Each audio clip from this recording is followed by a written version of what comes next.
Assalamualaikum warahmatullahi wabarakatuh. Perkenalkan, nama saya Febia Istikarini dengan NIM 2065107. Saya dari kelas 7A Prodi Akuntansi Manajerial Politeknik Negeri Samarinda. Pada kesempatan kali ini, saya ingin menjelaskan tentang masalah internasional dalam akuntansi manajemen. Video kali ini dibuat untuk memenuhi tugas akuntansi manajemen lanjutan yang diampu oleh Ibu Varianti selaku dosen pengampu. Oke, langsung saja kita masuk ke materinya. Akuntansi manajemen menyediakan keterampilan bisnis dan keuangan. Tugas akuntansi manajemen di perusahaan lebih menantang karena ambiguitas dan perubahan terus-menerus sifat dari bisnis global. Akuntan manajemen harus tetap mengikuti perkembangan mutakhir berbagai dunia bisnis mulai dari sistem informasi, pemasaran, manajemen, politik, dan ekonomi. Selain itu, akuntan manajemen harus memahami standar akuntansi keuangan dari berbagai negara di mana perusahaan beroperasi. Perusahaan yang terlibat dalam bisnis internasional dapat membangun kegiatan mereka dalam 3 cara. Mereka dapat menjalankan kegiatan impor dan ekspor, membeli perusahaan anak yang dimiliki penuh, dan berpartisipasi dalam joint venture.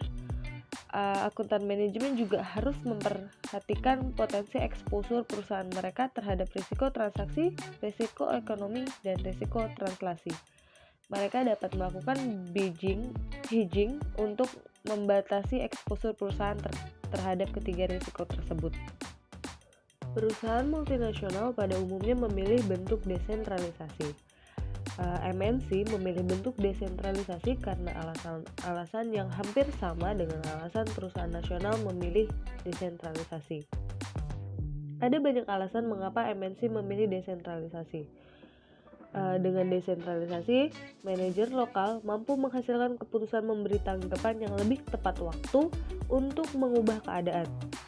Bagi perusahaan besar, yaitu perusahaan yang didiversifikasi, desentralisasi ini perlu karena mustahil seorang manajer pusat memahami seluruh produk dan pasar. Alasan lainnya adalah untuk melatih dan memotivasi manajer lokal serta memberi kesempatan bagi manajemen puncak untuk lebih memusatkan perhatiannya kepada masalah-masalah jangka panjang seperti perencanaan strategis daripada memperhatikan masalah operasi perusahaan sehari-hari. Selanjutnya, faktor-faktor lingkungan dapat mempengaruhi evaluasi kinerja pada perusahaan multinasional.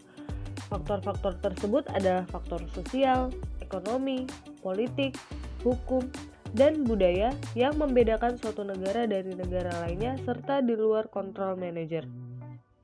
Namun, faktor-faktor tersebut benar-benar mempengaruhi laba dan ROI. Karena itu, evaluasi terhadap manajer divisi seharusnya dipisahkan dari evaluasi terhadap perusahaan anak.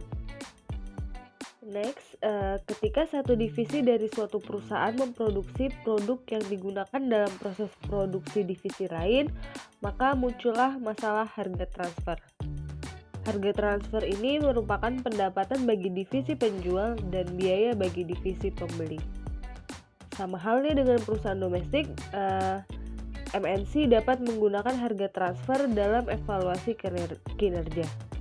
MNC dengan perusahaan anak di negara dengan pajak tinggi dan negara dengan pajak rendah dapat memanfaatkan penetapan harga transfer yang untuk menggeser biaya ke negara berpajak tinggi atau biaya akan memperkecil pembayaran pajak dan menggeser pendapatan ke negara berpajak rendah.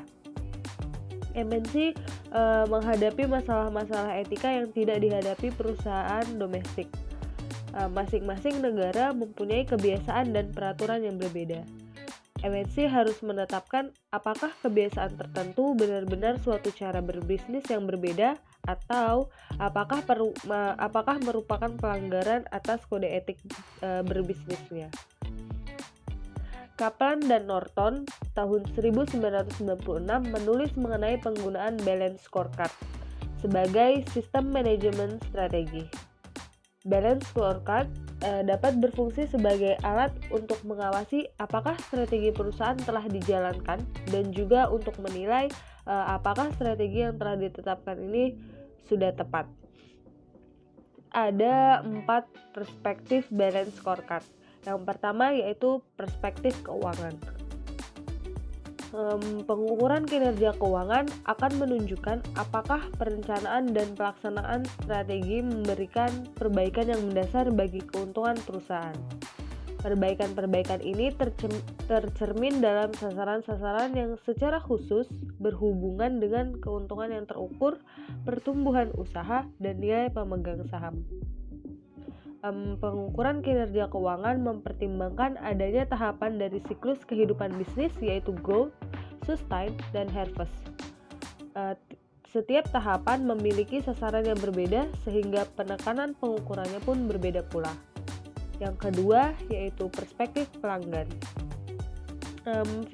Filosofi manajemen terkini telah menunjukkan peningkatan pengakuan atas pentingnya customer focus dan customer satisfaction.